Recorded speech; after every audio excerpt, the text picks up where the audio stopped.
Hello friends, എല്ലാവരും സുഖമായിട്ടിരിക്കുന്നെന്ന് വിചാരിക്കുന്നു. അപ്പം നമ്മൾ വീണ്ടും ഒരു ചപ്പാത്തിക്കുള്ള ഡിഷുമായിട്ടാണ് വന്നിരിക്കുന്നത്. ഒരു വെണ്ടയ്ക്ക വെച്ചിട്ടൊരു മസാല കറിയാണ് കേട്ടോ ആക്കുന്നത്. അതിന് വേണ്ടി ഞാൻ കുറച്ച് വെണ്ടയ്ക്ക, ഒരു തക്കാളി, സവാള, പച്ചമുളക്, അതുപോലെ ഇഞ്ചി, വെളുത്തുള്ളി ഇതൊക്കെ എടുത്തിട്ടുണ്ട്. പിന്നെ പൊടികളിൽ നമ്മൾ എടുക്കുന്നത് മഞ്ഞൾപ്പൊടി, കശ്മീരി ചില്ലി പൗഡർ വളരെ കുറവ് എടുക്കുന്നുള്ളൂ, ഒരു അര സ്പൂണോളം. അതുപോലെ മല്ലിപ്പൊടി കുറച്ചേറെ, 2 സ്പൂൺ 2.5 സ്പൂണോളം എടുക്കാം. അതുപോലെ കുറച്ച് ഗരം മസാല എടുത്തിട്ടുണ്ട്, വളരെ കുറവ് എമൗണ്ടിൽ മതി. പിന്നെ സൺഫ്ലവർ ഓയിലും എപ്പോഴും ഉപയോഗിക്കുന്ന പോലെ പിങ്ക് സോൾട്ടാണ് ഉപയോഗിക്കുന്നത് കേട്ടോ. അപ്പോൾ വളരെ ടേസ്റ്റി ആയിട്ടുള്ള, വളരെ ഡിഫറെൻ്റ് ആയിട്ടുള്ള ഒരു കറിയാണ്. നമ്മളെന്നും ഒരേ പൊട്ടറ്റോ ഒക്കെ വെച്ചിട്ട് ഇങ്ങനെ കഴിക്കുമ്പം ഡെഫിനറ്റായിട്ടും നമുക്ക് കാർബ്സ് ഒരുപാട് അകത്തേക്ക് ചെല്ലും. അപ്പം നമുക്ക് ഇതുപോലെ കുറച്ച് എന്താ പറയുക, ഡിഫറെൻ്റ് ആയിട്ടുള്ള വെജിറ്റബിൾ വെച്ചൊക്കെ ട്രൈ ചെയ്ത് നോക്കുമ്പോൾ ഭയങ്കര ടേസ്റ്റാണ് കേട്ടോ. അപ്പോൾ വെണ്ടയ്ക്ക ഇതുപോലെ നീളത്തിലാണ് കേട്ടോ കട്ട് ചെയ്യാൻ. നടുക്കൊരു സ്ലിറ്റ് ഇട്ടിട്ട് നമുക്കൊരു 4 പീസായിട്ട് നീളത്തിൽ കട്ട് ചെയ്യാം. കട്ടിങ് വളരെ ഇമ്പോർട്ടൻ്റ് ആണ് കേട്ടോ, അതിനനുസരിച്ചായിരിക്കും നമ്മുടെ കറിയുടെ ടേസ്റ്റ് വരുന്നത്. അപ്പം ഞാൻ ഫുൾ വെണ്ടയ്ക്കും അതുപോലെ നീളത്തിൽ കട്ട് ചെയ്തെടുത്തിട്ടുണ്ട്. പിന്നെ നമ്മൾ ഉപയോഗിക്കുന്ന ഇവിടെ ഒരു വലിയൊരു സവാളയാണ്. ഞാൻ ഇത് കൂടാണ്ട് ഒരു അര സവാളയും കൂടി കുറച്ച് കഴിഞ്ഞിട്ട് ഉപയോഗിച്ചിട്ടുണ്ട് കേട്ടോ. ഇത് കുറച്ച് കുറവായിരുന്നു ക്വാണ്ടിറ്റിയിൽ.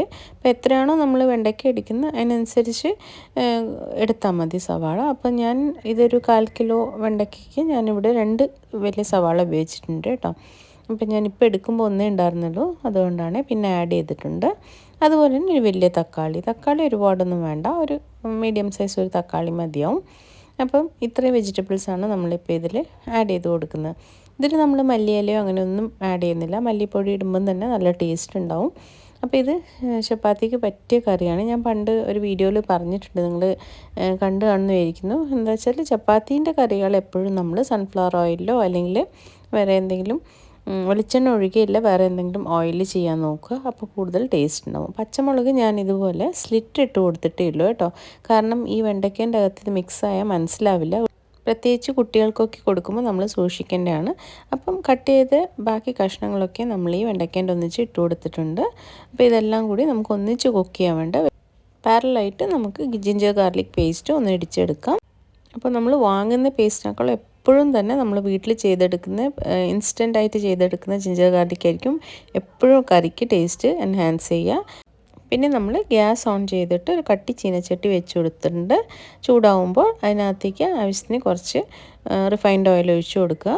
അത് കഴിഞ്ഞ് നമ്മൾ അതിനകത്തേക്ക് കുറച്ച് ജീരകമാണ് കേട്ടോ ഇട്ട് കൊടുക്കുന്നത്. കടുകൊന്നും ഇടേണ്ട ആവശ്യമില്ല, ജീരകം ഇട്ടാൽ മതി. ജീരകം ഒന്ന് പൊട്ടി വരുമ്പോൾ നമുക്ക് അതിനകത്തേക്ക് ജിഞ്ചർ ഗാർലിക് പേസ്റ്റ് ഇട്ട് കൊടുക്കാം. അത് കഴിഞ്ഞ് നമ്മളതൊന്ന് കുറച്ച് മിക്സാക്കി കൊടുക്കുക. അതിനകത്തേക്ക് ഞാൻ ആ പച്ചമുളക് സ്ലിറ്റ് ചെയ്ത് ഇട്ട് കൊടുത്തിട്ടുണ്ട് കേട്ടോ. അപ്പോൾ അതൊന്ന് ജസ്റ്റ് ഒന്ന് അതിൻ്റെ പച്ചമണം പോകുന്ന വരെ നമ്മളൊന്ന് ഇതുപോലെ വഴറ്റി കൊടുക്കുക. ജസ്റ്റ് ഒന്ന് മിക്സ് ചെയ്ത് കൊടുത്താൽ മതി. അത് കഴിഞ്ഞാൽ നമുക്ക് എല്ലാ വെജിറ്റബിൾസും ഈ കൂട്ടിലേക്ക് ഇട്ട് കൊടുക്കാം. ഓക്കെ, അപ്പോൾ എല്ലാം ഒന്നിച്ചിട്ടാൽ മതി, 1 by 1 ഇടേണ്ട ആവശ്യമൊന്നുമില്ല. അപ്പോൾ വളരെ എളുപ്പമാണ്. ജസ്റ്റ് ഈ കട്ടിങ് കഴിഞ്ഞാൽ പിന്നെ നമുക്കൊന്നും പ്രത്യേകിച്ച് ചെയ്യാനൊന്നുമില്ല. അപ്പം ഞാൻ ഇതിനകത്തേക്ക് കുറച്ച് ആവശ്യത്തിന് ഉപ്പ് ഇട്ടിട്ട് ഇതുപോലെ ഇളക്കി കൊടുക്കുന്നത്. ഒരു 1 to 2 മിനിറ്റ്സ് ഇളക്കി കൊടുത്താൽ മതി. അപ്പോഴേക്കും ആ വെണ്ടയ്ക്കേൻ്റെ ആ ഒട്ടുന്ന ഇതൊക്കെ കുറച്ച് കുറഞ്ഞ് അത് നല്ലൊരു ടെക്സ്ചറിലേക്ക് വരും. അത് കഴിഞ്ഞിട്ട് വേണം നമുക്കിതിനകത്തേക്ക് പൊടികളൊക്കെ ആഡ് ചെയ്യാൻ വേണ്ടിയിട്ട്. അപ്പോൾ ആദ്യം നമ്മൾ എന്തായാലും ഇങ്ങനെ ഒന്ന് വഴറ്റി കൊടുക്കണം കേട്ടോ. കുറച്ച് ടേസ്റ്റും എൻഹാൻസ് ആവും, ആ വഴുവഴുപ്പൊക്കെ ഒന്ന് കുറഞ്ഞ് കിട്ടും. ഇപ്പോൾ വെണ്ടയ്ക്ക ഒക്കെ പ്രത്യേകിച്ച് നമ്മളത് ശ്രദ്ധിക്കേണ്ടതാണ്. ഇനി നമ്മൾ ഇതിനകത്തേക്ക് പൊടികളായ മഞ്ഞൾപ്പൊടി ഒരു 1/4 ടീസ്പൂൺ, അതുപോലെ കശ്മീരി ചില്ലി പൗഡർ ഒരു 1/2 ടീസ്പൂൺ, അത്രയും ഞാൻ ഇട്ടിട്ടുള്ളൂ. നിങ്ങൾക്ക് കൂടുതൽ എരിവ് ഇഷ്ടമുള്ളവരാണെങ്കിൽ ആഡ് ചെയ്യാം, പ്രശ്നമൊന്നുമില്ല. അതേപോലെ മല്ലിപ്പൊടി ഒരു 2 ടീസ്പൂണോളം ഇട്ടിട്ടുണ്ട്. പിന്നെ കുറച്ച് ഗരം മസാല ഇട്ടിട്ടുണ്ട്, അതൊരു 1/4 ടീസ്പൂണേ ഇട്ടിട്ടുള്ളൂ. ഓക്കെ, അപ്പോൾ ഇത്ര മസാലകളെ നമുക്ക് ആവശ്യമുള്ളൂ. പിന്നെ നിങ്ങൾ മിക്സ് ചെയ്ത് കഴിഞ്ഞ് ഒരു 2 to 3 മിനിറ്റ് കുക്ക് ചെയ്യുമ്പോഴേക്കും നമുക്ക് ഏകദേശം ഒരു ഐഡിയ കിട്ടും. ഇൻ കേസ് മസാല കുറവായിട്ട് തോന്നുകയാണെങ്കിൽ ഇച്ചിരിയും കൂടി മല്ലിപ്പൊടിയും അതുപോലെ ഗരം മസാലയും കൂട്ടിയാൽ മതി. പക്ഷേ അതിൽ കൂടുതലൊന്നും ആവശ്യമില്ല. ഇനി ഗരം മസാല ഇല്ലെങ്കിൽ ഇച്ചിരി ചിക്കൻ മസാല ഇട്ടാലും ഭയങ്കര ടേസ്റ്റാണ് കേട്ടോ. കൂടുതൽ വേറെ നമ്മൾ ഇതിലൊന്നും ഇടുന്നില്ല, ജസ്റ്റ് ഇത്രയേ ഉള്ളൂ, സിമ്പിളാണ്. ആവശ്യത്തിന് കുറച്ചും കൂടി ഞാൻ എണ്ണ ഒഴിച്ച് കൊടുക്കുന്നുണ്ട്. കാരണം ഇത് എണ്ണ കുറവാണെങ്കിൽ കുറച്ച് അടിക്ക് പറ്റാൻ ചാൻസ് ഉണ്ട്. നമ്മളിതിൽ വെള്ളം തീർത്ത് ഒഴിക്കുന്നില്ല കേട്ടോ. നമ്മൾ വെണ്ടയ്ക്കാവുമ്പോൾ അറിയാമല്ലോ, നമ്മൾ എപ്പോഴും എണ്ണയിൽ തന്നെ ചെയ്തെടുക്കുക. അപ്പോൾ ഒരുപാട് എണ്ണേൻ്റെ ആവശ്യമില്ല, നമ്മളൊരു 2 ടേബിൾ സ്പൂൺ എണ്ണ മാക്സിമം മതി ഇതിൻ്റെ കുക്കിംഗ് പ്രോസസ്സിൽ. അപ്പോൾ ഇപ്പം നമ്മൾ കുറച്ച് സമയം ഇത് കുക്കായിട്ടുണ്ട്, ഒന്ന് ഇളക്കി കൊടുക്കുക. മസാലയ്ക്ക് എല്ലായിടത്തും ഒന്ന് പിടിക്കാൻ വേണ്ടിയിട്ടാണ് കേട്ടോ. അപ്പോൾ ഇത് നമ്മൾ ഇതുപോലെ ഇടയ്ക്കൊന്ന് ഇളക്കി കൊടുത്ത് വീണ്ടും നമുക്ക് കുറച്ച് സമയം അടച്ച് വേവിക്കേണ്ട ആവശ്യമില്ല. പിന്നെ നമുക്കിത് ഓപ്പണായിട്ട് വെച്ചിട്ട് തന്നെ നന്നായിട്ടൊന്ന് മിക്സ് ചെയ്ത് കൊടുത്താൽ മതി. അപ്പോൾ ഒരു 4 to 5 മിനിറ്റ്സ് എന്തായാലും കുക്കിംഗ് പ്രോസസ്സ് ഉണ്ട്. ആദ്യത്തെ കുറച്ച് പ്രാവശ്യം നമ്മൾ ജസ്റ്റ് അടച്ചു വെക്കേണ്ട ആവശ്യമുള്ളൂ. ഒന്ന് ആവി വന്ന് വേവാൻ വേണ്ടിയിട്ടാണ് കേട്ടോ. അപ്പോൾ ഇതുപോലെ ഞാൻ ഒരുപാട് ചപ്പാത്തിക്ക് പറ്റിയ നല്ല നല്ല റെസിപ്പീസ് നമ്മുടെ ചാനലിൽ അപ്ലോഡ് ചെയ്തിട്ടുണ്ട്. തീർച്ചയായിട്ടും നിങ്ങൾക്ക് ഇഷ്ടപ്പെടും.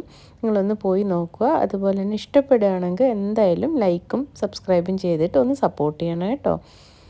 ഇതുവരെ സപ്പോർട്ട് ചെയ്ത എല്ലാവർക്കും വലിയ താങ്ക്സ് ഉണ്ട്. അപ്പോൾ ഇവിടെ നമ്മുടെ സൈഡ് ഡിഷ് റെഡി ആയിട്ടുണ്ട്. ആ കുക്കിങ്ങൊക്കെ ഓൾമോസ്റ്റ് ആയിട്ടുണ്ട്. നല്ലൊരു പാകത്തിൽ ഇങ്ങനെ കുഴഞ്ഞ് നല്ലൊരു ഇതിൽ വരും. എന്നാൽ സ്റ്റിക്കി ആയിരിക്കില്ല. നല്ല ടേസ്റ്റാണ്. അതുപോലെ മസാലയുടെയൊക്കെ സ്മെല്ല് വരും. അപ്പോൾ ഞാൻ ഇതൊരു സെർവിങ് ഡിഷിലേക്ക് മാറ്റിയിട്ടുണ്ട്. തീർച്ചയായിട്ടും എല്ലാവരും ട്രൈ ചെയ്ത് നോക്കണം കേട്ടോ. താങ്ക്